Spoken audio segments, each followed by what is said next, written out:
বন্যা কবলিত এলাকায় মৃতদের কবর দেওয়া যাচ্ছে না, থাকছে না আত্মীয়দের কোনো চিহ্ন।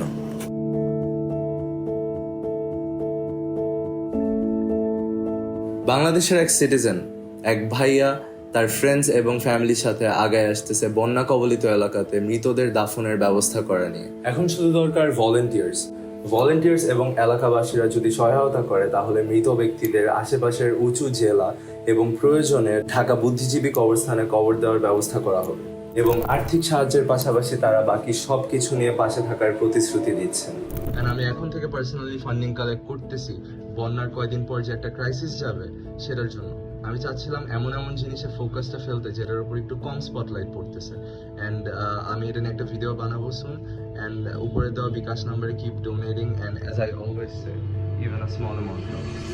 And এই ভিডিওটা খুবই important, so keep sharing this to your story, profile and tag your friends, families to spread the word.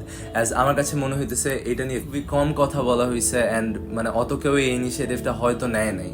So yeah, spread the word, and this is me, Yashmu. Goodbye.